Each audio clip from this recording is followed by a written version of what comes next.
വെഞ്ഞാറമൂട് കൂട്ടക്കൊലപാതകം നടത്തിയ അഫാൻ ഇപ്പോഴും ബോഡി ലാംഗ്വേജിലടക്കം ഒരു തരി പശ്ചാത്താപമില്ല. ഒരു തരത്തിലും അഫാൻ ചെയ്ത കുറ്റകൃത്യങ്ങളിൽ ഒരു തരിമ്പ് പോലും സങ്കടമോ വിഷമമോ ഇല്ല.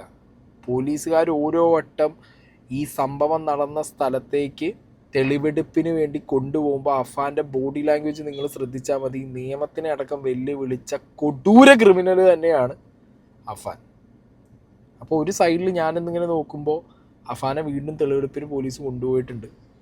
അവിടെ അഫാൻ വളരെ കൂസലില്ലാതെ പോലീസുകാരുടെ ഒപ്പം നിന്നിട്ട് നടത്തിയ കാര്യങ്ങൾ ഓരോന്നായിട്ട് പറഞ്ഞു കൊടുക്കുന്നുണ്ട്.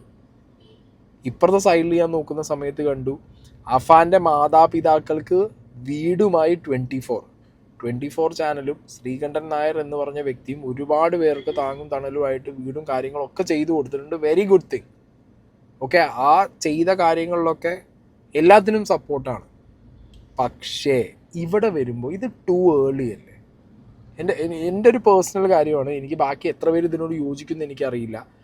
വീട് വെച്ച് കൊടുക്കുന്നത് ഒരു നല്ല കാര്യമാണ്. പക്ഷേ ഈ കേസിൻ്റെ ഒരു സ്റ്റേജും കഴിഞ്ഞിട്ടില്ല. പ്രൈമറി ഫേസും കഴിഞ്ഞിട്ടില്ല. ഇതിൻ്റെ തെളിവെടുപ്പ് നടക്കുന്നേ ഉള്ളൂ. ആർക്കൊക്കെ ഇതിൽ പങ്കുണ്ട്? അഫാന് മോട്ടീവ് എന്തായിരുന്നു? എന്തുകൊണ്ട് അഫാൻ അത് ചെയ്തു? ആരൊക്കെയാണ് ഒരു രീതിയിലും ഒരു ക്ലാരിറ്റിയും ഇതുവരെ ഈ കേസിലായിട്ടില്ല പോലീസിൻ്റെ ഭാഗത്തുനിന്ന് നോക്കിക്കഴിഞ്ഞു കഴിഞ്ഞാൽ, അല്ലേ? അപ്പം അങ്ങനത്തെ ഒരു സാഹചര്യത്തിൽ അഫാൻ്റെ മാതാപിതാക്കൾക്ക് വീടുമായി 24, അഫാൻ്റെ പിതാവിന് വീട് വെച്ച് നൽകും. SKN40 ജനകീയ യാത്രയിൽ പ്രഖ്യാപനം. Okay, Sreekandan Nair as a person and ആ വ്യക്തിയുടെ ചാനൽ അവർക്ക് ഇഷ്ടമുള്ള കാര്യം അവർക്ക് ചെയ്യാം. ബട്ട് ഒരു പ്രേക്ഷകൻ എന്നുള്ള നിലയ്ക്ക് ഇത് ഭയങ്കര ഏർലിയാണ്. ടു ഏർലി ആണ് ഇങ്ങനൊരു വീട് വെച്ച് കൊടുക്കുമെന്നുള്ളൊരു പ്രഖ്യാപനം നടത്താൻ വേണ്ടിയിട്ടെന്നാണ് എൻ്റെ ഒരു പേഴ്സണൽ കോൾ. ബിക്കോസ് ഇപ്പോഴും അഫാൻ്റെ ഉമ്മ ഷെമി ഇപ്പോഴും ബാങ്കനെ പ്രൊട്ടക്റ്റ് ചെയ്യുകയാണ്. നിങ്ങളൊന്ന് ആലോചിച്ച് നോക്കി, ഈ കേസിൽ ദൃക്സാക്ഷികളുണ്ടോ? ഷെമി അല്ലാതെ വേറൊരു ദൃക്സാക്ഷി ഉണ്ടോ? ഈ പറഞ്ഞ അഫാൻ ഈ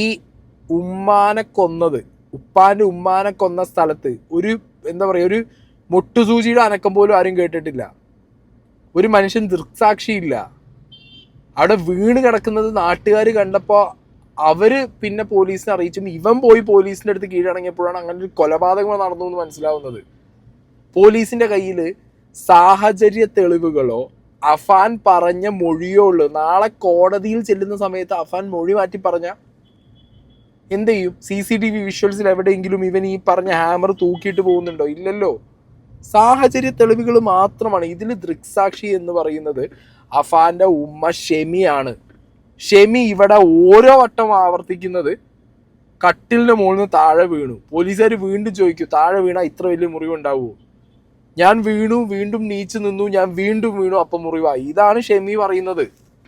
ഇങ്ങനൊരു സാഹചര്യത്തിൽ അഫാനെ ഇത്രത്തോളം ബ്ലൈൻഡായിട്ട് വിശ്വസിച്ച് അഫാനെ സപ്പോർട്ട് ചെയ്ത് അഫാൻ എന്ന് പറഞ്ഞ വ്യക്തിയിലേക്ക് കേസ് പോവരുത് എന്നുള്ള രീതിക്ക് തന്നെ മൊഴി കൊടുക്കുന്ന ഷെമി. ഓക്കെ, ഉപ്പാൻ്റെ കാര്യം വീണ്ടും എനിക്ക് പേഴ്സണലി കണക്റ്റ് ആവും. കാരണം എബ്രോഡുള്ള ഒരാളാണ്. ആ വ്യക്തി അറിഞ്ഞില്ല എന്ന് പറയുന്നു. ആ വ്യക്തിയുടെ സിറ്റുവേഷൻ നമുക്ക് മനസ്സിലാക്കാം. ആ വ്യക്തി അധ്വാനിച്ച പൈസ നാട്ടിലേക്ക് അയച്ചു കൊടുക്കുന്നു. ഇവിടെ ഉമ്മയും മകനും ആ പൈസ ഏതൊക്കെയോ രീതിയിൽ ചിലവാക്കുന്നു. വീണ്ടും കടമെടുക്കുന്നു, വീണ്ടും പലിശ കയറുന്നു. ഈ വ്യക്തി അത് അറിയുന്നില്ല എന്ന് പറയുന്നു. ഫൈൻ, ആ വ്യക്തിയുടെ സങ്കടം, ആ വ്യക്തിയുടെ അധ്വാനമൊക്കെ നമുക്ക് മനസ്സിലാക്കാം. അപ്പം നമുക്ക് കുറച്ചും കൂടി ഡീപ്പായിട്ട് ഈ കാര്യങ്ങളിലേക്ക് നോക്കിക്കഴിഞ്ഞാൽ ഇന്ന് ഈ പ്രഖ്യാപനം നടത്തിയ വീഡിയോയിലേക്ക് തന്നെ നമുക്ക് പോവാം. ഞാൻ അങ്ങോട്ട് ഒരു കാര്യം ചോദിക്കാൻ മറന്നുപോയി. ഈ യഥാർത്ഥത്തിൽ അങ്ങ് വെച്ച വീട്ടിൽ ഇപ്പം അങ്ങക്ക് പോകാൻ പറ്റാത്തൊരു സാഹചര്യമില്ല. അവിടെ ഓർമ്മകൾ ഇങ്ങനെ വലിയ അപകടമാണല്ലോ. അപ്പോ ഇനിയിപ്പോ എന്താ ഐഡിയ ആ കാര്യത്തില്? കിടക്കാനുള്ള ബുദ്ധിമുട്ടുണ്ട്. അങ്ങക്ക് ഭൂമിയുണ്ടോ? ഭൂമി കണ്ടെത്തണം. എന്ന് വെച്ചാൽ എവിടെയെങ്കിലും നമുക്കൊരു വീട് വെക്കാൻ തീരുമാനിച്ചാൽ ഞങ്ങളുടെ പുള്ളിക്കാരുടെ കുടുംബത്തിന്റെ അടുത്തായിട്ടുണ്ട്. അപ്പൊ നമ്മളൊരു കാര്യം ചെയ്യാം. ഞങ്ങളൊരു നല്ല കാര്യമായിട്ട് ഇറങ്ങിയതാ. അങ്ങയുടെ ജീവിതമൊക്കെ നമ്മൾ ആൾക്കാരുടെ അങ്ങക്ക് ഒരു വീട് ഞങ്ങൾ വെച്ച് തരും കേട്ടോ. അതിലൊന്നും വിഷമിക്കണ്ട. കാര്യം ഈ നാട് മുഴുവൻ അങ്ങയുടെ കൂടെ ഉണ്ട്. അതുകൊണ്ട് അങ്ങയോട് സമാധാനിക്കണമെന്ന് പറയാനുള്ള ധൈര്യമൊന്നും ഞങ്ങൾക്കില്ല. എന്നാൽ പോലും കാരണം ഒരുപക്ഷെ കേരളത്തിൽ നിന്ന് ഏറ്റവും വേദന അനുഭവിക്കുന്ന പിതാവ് അങ്ങ് തന്നെയാണ്. കാരണം നമുക്കൊക്കെ മക്കളുള്ളതാണ്. അപ്പോൾ കുട്ടികളൊക്കെ ഇങ്ങനെ തിരിഞ്ഞാൽ നമുക്ക് എന്താ ചെയ്യാൻ പറ്റുക? അപ്പോൾ എന്തായാലും അങ്ങയുടെ വീട് നമുക്ക് പറ്റുമെന്നുണ്ടെങ്കിൽ എല്ലാം ഓക്കെ ആണെങ്കിൽ നമുക്ക് ഈ മാസത്തിൽ തന്നെ പണി തുടങ്ങാം. കേട്ടോ, വളരെ പെട്ടെന്ന് സ്ഥലമൊക്കെ കണ്ടുപിടിച്ച് അറിയിക്കാം. പ്രിയപ്പെട്ട പ്രേക്ഷകരോട് ഞാൻ പറയുകയാണ്, ഈ മനുഷ്യനാണ് സൗദി അറേബ്യയിൽ ജീവിതത്തിന്റെ രണ്ടറ്റവും കൂട്ടിമുട്ടിക്കാൻ വേണ്ടി അവിടെ പോയപ്പോഴാണ് ഈ അവാൻ എന്ന് പറയുന്ന മകൻ ഇത്ര പേരെ കൊലപ്പെടുത്താനും ഒക്കെ എന്താണ് അവനെ പ്രേരിപ്പിച്ചത്. നല്ല ട്രാക്ക് റെക്കോർഡുള്ള പയ്യനായിരുന്നു എന്ന് പറയുന്നു. അപ്പം അങ്ങയുടെ വീടിന്റെ നിർമ്മാണം നമ്മൾ ഉടനെ ആരംഭിക്കും. ഓക്കെ, അപ്പൊ സ്ഥലമൊക്കെ റെഡിയാക്കിക്കൊള്ളുക. ഓക്കെ ഓക്കെ ഓക്കെ വിജയ. അപ്പൊ പലരും പല സമയങ്ങളിലായിട്ട് ഈ അഫാനെ ഗ്ലോറിഫൈ ചെയ്യുന്നത് ഞാൻ കേൾക്കുന്നുണ്ട്. എന്തിനു ഗ്ലോറിഫൈ ചെയ്യണം അവന് ട്രാക്ക് റെക്കോർഡ് ഉണ്ടെങ്കിൽ എന്ത് ചെയ്തു? അവൻ കൊന്നു, കൊലപാതകയാണ് അവൻ. പല സമയത്തായിട്ട് അവൻ മൊഴി മാറ്റി പറയുന്നു. അവൻ കൊന്നത് സ്വന്തം അനിയനെയും സ്വന്തം സ്നേഹിച്ച പെണ്ണിനെയും പിതാവിൻ്റെ ജ്യേഷ്ഠനെയും ഭാര്യയും പിതാവിൻ്റെ ഉമ്മയുമാണ്.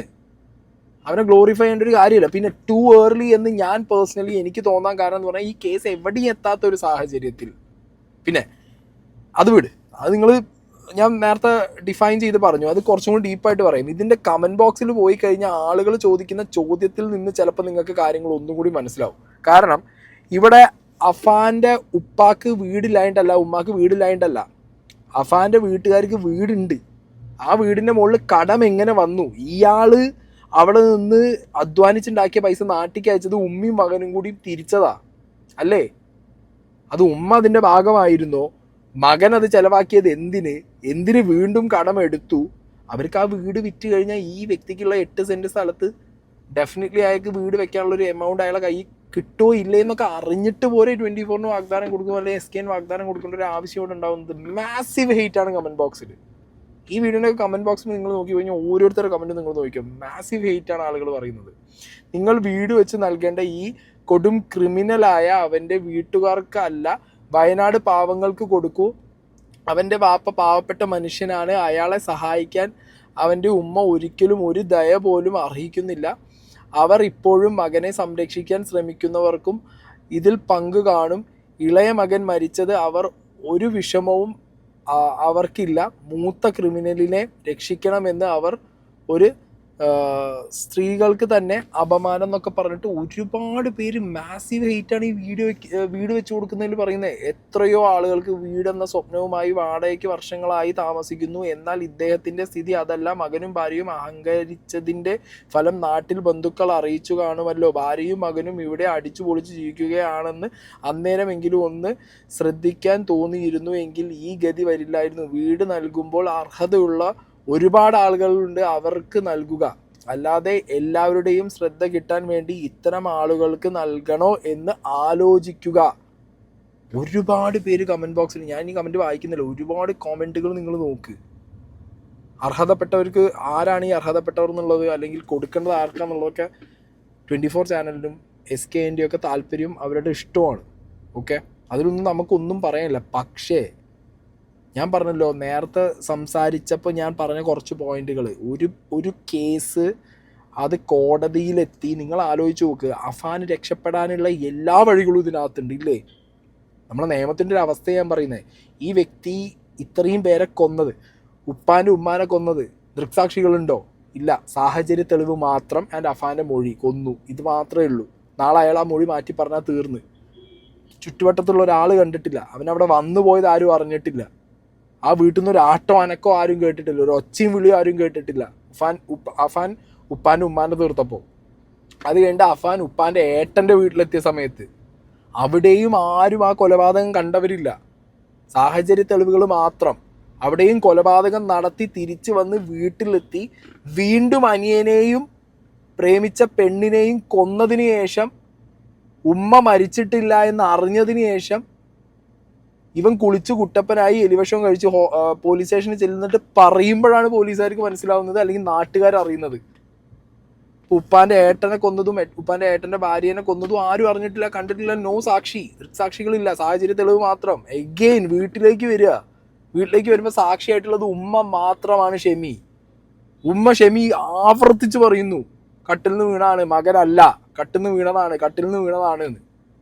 ഉമ്മ ഈ മൊഴി തന്നെ ഉറച്ചു നിൽക്കുക. അഫാൻ നേരെ കോടതി ചെന്നിട്ട് പറയുകയാണ്, ഞാനല്ല കൊലപാതകം ചെയ്തത്. എന്ത് സാഹചര്യത്തിലും എവിടെ ഐ വിറ്റ്നസ് എവിടെ എന്നുള്ള രീതിയിൽ കാര്യങ്ങൾ മാറിക്കഴിഞ്ഞു കഴിഞ്ഞാൽ പോലീസുകാർ കുടുങ്ങും. എനിക്ക് തോന്നുന്നില്ല പിന്നെ ആ കേസ് അങ്ങോട്ട് മുന്നോട്ട് എത്ര പ്രഷറിൽ എത്ര രീതിയിൽ എങ്ങനെയൊക്കെ കൊണ്ടുപോകാൻ പറ്റും പോലീസുകാർക്ക് എന്നുള്ളത്. ഇത്രയൊക്കെ ഗിമിക്ക് നമ്മൾ കണ്ടതാണല്ലോ. ബാത്റൂമിൽ തലയിട്ട് വീഴുന്നു, മീൻകറി ചോദിക്കുന്നു, പോകുമ്പോൾ പോലീസുകാരുടെ അടുത്ത് മറ്റേ കാല് വേദന എന്ന് പറഞ്ഞ് ഞൊണ്ടി പോകുന്നു. എന്തൊക്കെ ഗിമിക്കാണ് അഫാൻ കാണിക്കുന്നത്. അപ്പം ആ അഫാൻ കോടതിയിൽ എത്തിക്കഴിഞ്ഞാൽ ഇവൻ ഇത്രയും പ്ലാൻ ചെയ്തിട്ട് 5 മർഡർ ചെയ്തത് അല്ലേ, പല സ്ഥലങ്ങളിൽ ട്രാവൽ ചെയ്ത് ഇത്രയും പ്ലാൻ ചെയ്തിട്ടാണ് അവൻ ഈ ഒരു കുറ്റകൃത്യം ചെയ്തിട്ടുള്ളത്. അപ്പം അവനറിയില്ലേ ഇത് നാളെ പിടിച്ചു കഴിഞ്ഞാൽ കോടതിയിൽ എത്തുമ്പോൾ അത് എന്ത് പറയണം എന്നുള്ളൊരു പ്ലാനിങ് കൂടി അവരുണ്ടായി കാണുമല്ലോ. ക്രിമിനലാണവൻ. അവൻ്റെ കേസ് എവിടെയെങ്കിലും എത്തി ഈ ഉമ്മാൻ്റെ ഒരു എലമെൻ്റ്, അതായത് ഞാനിപ്പോഴും സംശയിക്കുന്നു, ഉമ്മ അറിയാതെ ഒരിക്കലും ആ വീട്ടിലേക്ക് അത്രയും കടം വരില്ല. ഉപ്പ അറിയാൻ വഴിയില്ല, ഓക്കെ അയാൾ പുറത്താണ്. ഉമ്മ അറിയണമല്ലോ. ഉമ്മ അറിയാതെ അത്രയും കടവും പലിശക്കാരും ആ വീട്ടിൽ വരില്ല. ഉമ്മ അഫാനെയാണോ പേടിക്കുന്നത്, അഫാൻ ഉമ്മയാണെയാണോ രക്ഷിക്കുന്നത് എന്നുള്ളതൊക്കെ തീരുമാനമായിട്ട് പോലെ 24 വീഡിയോ വെച്ച് കൊടുക്കുന്നതാണ് എൻ്റെ പേഴ്സണൽ ചോദ്യം. ഇന്നിപ്പോൾ SKN ഉമ്മാനെ പോയി കണ്ടിട്ടുണ്ട്, ഷെമീനെ. അതുകൂടി നമുക്കൊന്ന് നോക്കാം. നമ്മളിപ്പോ അഫാന്റെ ഉമ്മ ഷെമിയെ കാണാനായിട്ട് വന്നതാണ്. മനസ്സിലായോ? ഉമ്മയ്ക്ക് ഇപ്പൊ ശാരീരിക പ്രശ്നങ്ങൾ എന്തെങ്കിലും ഉണ്ടോ? നടക്കാൻ ബുദ്ധിമുട്ടാണ്.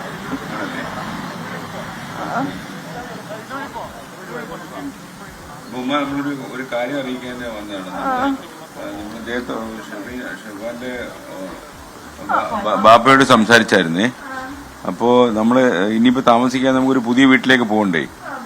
അപ്പോൾ നമ്മളൊരു വീടുണ്ടാക്കി കൊടുക്കാന്ന് പറഞ്ഞു. അപ്പൊ ഇനി പഴയ വീട്ടിലൊക്കെ പോയാൽ നമുക്ക് അവിടെ കിടക്കാനും ഒക്കെ പ്രയാസമല്ലേ. അപ്പൊ അതുകൊണ്ട് നമുക്കൊരു പുതിയ വീട് ഉണ്ടാക്കി കൊടുക്കാം. അപ്പൊ അത് പറയാൻ വേണ്ടി ഞാനിങ്ങോട്ട് വന്നതാ. നിങ്ങളൊന്ന് ആലോചിക്കുക.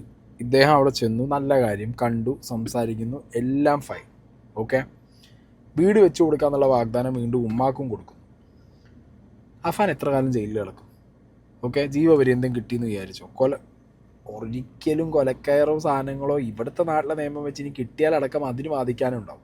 മനസ്സിലായോ? അവിടെ ഇപ്പോൾ മനുഷ്യാവകാശം അഫാന് വേണ്ടി സംസാരിക്കുന്ന ആളുകളും കാണും. അല്ലെങ്കിൽ അതൊരു കറക്റ്റായിട്ടുള്ള എന്തല്ല മാതൃകയല്ല സൊസൈറ്റിയിൽ എന്നുള്ളതൊക്കെ പറയാൻ ഇഷ്ടംപോലെ നാവുകൾ ഇവിടെ പൊങ്ങും. അങ്ങനത്തെ ഒരു സാഹചര്യത്തിൽ ഈ അഫാന് കൂടിപ്പോയൊരു 20 കൊല്ലം അല്ലെങ്കിൽ 15 കൊല്ലമൊക്കെ ശിക്ഷ കിട്ടും. ഇനിയിപ്പോൾ അത് വേണ്ട, ഇനി ലൈഫ് ലോങ് ഫുള്ളായിട്ട് കിട്ടും. ഒരു 4-5 കൊല്ലത്തെ എന്താ പറയുക, 4-5 കൊലപാതകം ചെയ്തപ്പോൾ ഇരട്ട ജീവപര്യന്തോ അല്ലെങ്കിൽ അങ്ങനെയൊക്കെ കിട്ടുമെന്ന് വിചാരിച്ചോ. എന്നാലും ഇവിടെ ബെയിലെടുത്ത് ഇറങ്ങാനുള്ള ഒരു ഓപ്ഷൻ ഇല്ലേ. നാളെ ഇവൻ ഇവിടുന്ന് ഇറങ്ങി വന്നിട്ട് ഈ നാട്ടുകാരും 24-ഉം വെച്ച് കൊടുത്ത വീട്ടിനകത്ത് ഈ ഉമ്മ അവനെ വീട്ടിൽ കയറ്റും ഉറപ്പാണ്. കാരണം ഉമ്മാൻ്റെ സെൻറ്റിമെൻറ്റ്സിൽ ഉമ്മ അത് പറഞ്ഞുകൊണ്ടേ ഇരിക്കുന്നുണ്ട്.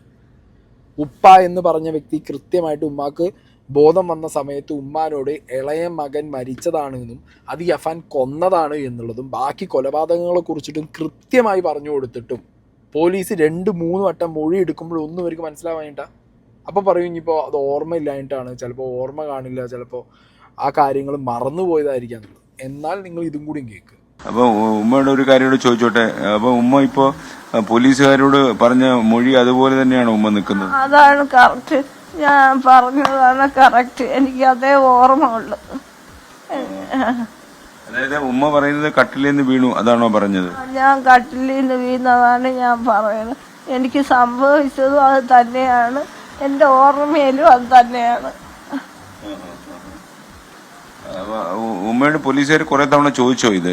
ചോദിച്ചു, 2 തവണ ചോദിച്ചു. അമ്മയ്ക്കൊന്നും ഓർമ്മ കിട്ടാത്തോണ്ടാണോ ഇനി അതങ്ങനെ തോന്നുന്നത്?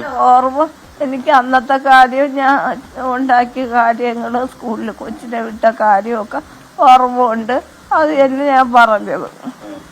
ഫഹീമിനോട് ഇത് തന്നെയാണോ പറഞ്ഞത്? ഫഹീമിനോട് ഇത് തന്നെ പറഞ്ഞു. ഉമ്മ എളുപ്പം സുഖമായിട്ട് വരിക, നമ്മളെ കൂടുതൽ ചോദ്യമൊന്നും ചോദിക്കുന്നില്ല. ഉമ്മ അത് കഴിഞ്ഞിട്ട് ഒന്നുകൂടെ മനസ്സൊക്കെ ശരിയാകുമ്പോൾ പോലീസുകാരോട് സംസാരിക്കും.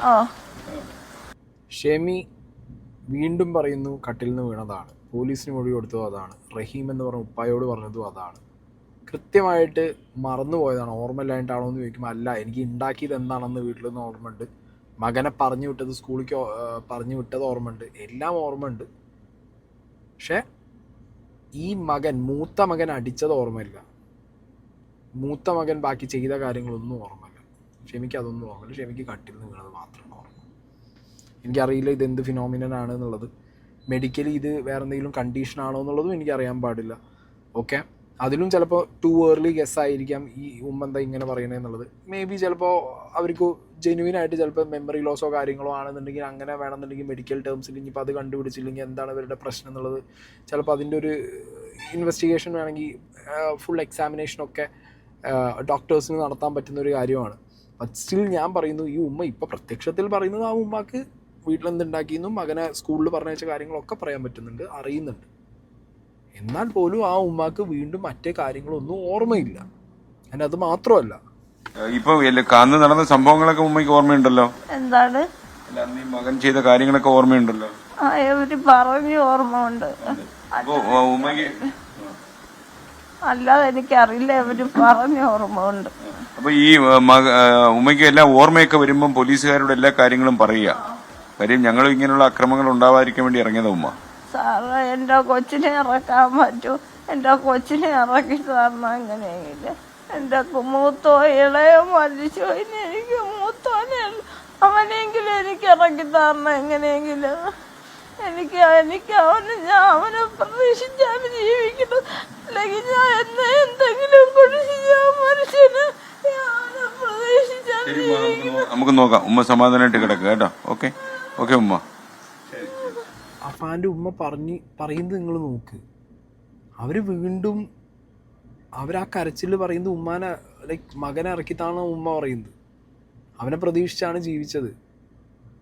അനിയൻ പോയി, ഓക്കെ, ചെറിയ മകൻ പോയി, പക്ഷെ അവനെ പ്രതീക്ഷിച്ചാണ് ഞാൻ ജീവിക്കണം. ഇല്ലെങ്കിൽ ഞാൻ എന്നോ വിഷം കഴിച്ചതിനാണ്. എന്ത് പ്രതീക്ഷയാണ് അപ്പോൾ ഷെമി അഫാനിൽ വെച്ചത്? അഫാനിനെ ഇത്രത്തോളം സ്നേഹിച്ച്, അതായത് ഏറ്റവും സ്നേഹമുള്ള മകനോടാണെന്നാണ് ഉപ്പ പറയുന്നത്. ഉമ്മാക്കടക്കം ഏറ്റവും കൂടുതൽ സ്നേഹം, ഈ പറഞ്ഞ അഫാനടക്കം ഏറ്റവും കൂടുതൽ സ്നേഹം ഈ ചെറിയ മകനോടാണെന്നാണ് ഇവർ റിപ്പീറ്റഡ്ലി എല്ലാവരും പറഞ്ഞുകൊണ്ടിരുന്നത്. കൂട്ടക്കാരും കുടുംബക്കാരും ഉപ്പ എല്ലാവരും പറഞ്ഞുകൊണ്ടിരുന്നത്. എന്നാൽ ആ പറയുന്ന ഈ കൊച്ചനിയനെ സ്നേഹിച്ച ചേട്ടനാണ് അനിയനെ കൊന്നത്. മൂത്ത മകനാണ് ഇളയ മകനെ കൊന്നതെന്ന് അറിഞ്ഞ, അല്ലെങ്കിൽ പറഞ്ഞു കൊടുത്തിട്ടാണെങ്കിലും, ഇനിയിപ്പോൾ അവർക്ക് ഓർമ്മ വേണ്ട, പറഞ്ഞു കൊടുത്തിട്ടാണെങ്കിലും അവർക്കത് മനസ്സിലായിട്ടുണ്ട്. എന്നാലും അവർക്കത് ഉൾക്കൊള്ളാൻ കഴിയുന്നില്ല. അല്ലെങ്കിൽ അവരത് ഉൾക്കൊണ്ടിട്ടും അവർക്ക് മൂത്ത മകനെ സേവ് ചെയ്യണം, മൂത്ത മകനെ രക്ഷിക്കണം എന്നുള്ളൊരു മൈൻഡ് സെറ്റിലാണ് ആ ഉമ്മ ഇരിക്കുന്നത്. ഈ ഉമ്മ ഇനി കംപ്ലീറ്റ്ലി മാറി വന്നാലും എനിക്ക് തോന്നുന്നില്ല എവിടെയെങ്കിലും പോയിട്ട് അഫാനെതിരായിട്ടൊരു മൊഴി കൊടുക്കുന്നുള്ളത്. അങ്ങനത്തെ സാഹചര്യത്തിൽ അഫാന് രക്ഷപ്പെടാനുള്ള പഴുതുകൾ ഇവിടെ ഇല്ലേ? ഞാൻ ചോദിക്കുന്ന ചോദ്യം അതാണ്. അഫാൻ രക്ഷപ്പെടാൻ പഴുതുകളില്ലേ? എന്തുകൊണ്ടായിരിക്കും ഇവരുടെ റിലേറ്റീവ്സ് ആരും ഇവരെ വീട്ടിലേക്ക് കയറ്റാൻ? ഇപ്പോൾ ഇവർ കിടക്കുന്ന ഹോസ്പിറ്റലല്ല, ഒരു വേറെ ഇങ്ങനെ വയ്യാത്ത ആളുകളെ ശുശ്രൂഷിക്കുന്ന ഒരു കേന്ദ്രത്തിലാണ്. വീട്ടുകാർ റിലേറ്റീവ്സും അടുപ്പിക്കുന്നില്ല ഷെമീനെ. റഹീമിനെ വീണ്ടും ആക്സെപ്റ്റ് ചെയ്യുന്നത്, ഷെമീനെ ഒട്ടും ആക്സെപ്റ്റ് ചെയ്യുന്നില്ല ആരും. എന്തുകൊണ്ടായിരിക്കും? ഞാൻ പറഞ്ഞു, ഇത് ടു ഏർലിയാണ്. 24 വീട് വെച്ച് കൊടുക്കുന്നത് വളരെ നല്ല കാര്യമാണ്. കൊല്ലം സുധീൻ്റെ അടക്കം അവർ വീട് ഇനീഷ്യേറ്റ് ചെയ്ത് വെച്ച് കൊടുത്തതൊക്കെ വളരെ നല്ല പ്രോസസ്സാണ്, വളരെ നല്ല കാര്യമാണ്. പക്ഷേ ഈ ഒരു കാര്യത്തിൽ എനിക്ക് തോന്നുന്നത് ഇത് ടു ഏർലി. ഈ കേസ് കുറച്ചും കൂടി മുന്നോട്ട് പോയി ആർക്കൊക്കെ എങ്ങനെയൊക്കെയാണ് ഇതിൽ പങ്കുള്ളത് എന്നും എന്തുകൊണ്ട് അഫാൻ ഈ കാര്യങ്ങൾ ചെയ്തു എന്നുള്ളതും കൃത്യമായിട്ടൊരു പിക്ചർ കിട്ടിയതിന് ശേഷം മാത്രം മതിയായിരുന്നില്ലേ ഈ ഒരു വീടിൻ്റെ പ്രഖ്യാപനം എന്നാണ് എനിക്കിത് കണ്ടപ്പോൾ എനിക്ക് പേഴ്സണലി തോന്നിയത്.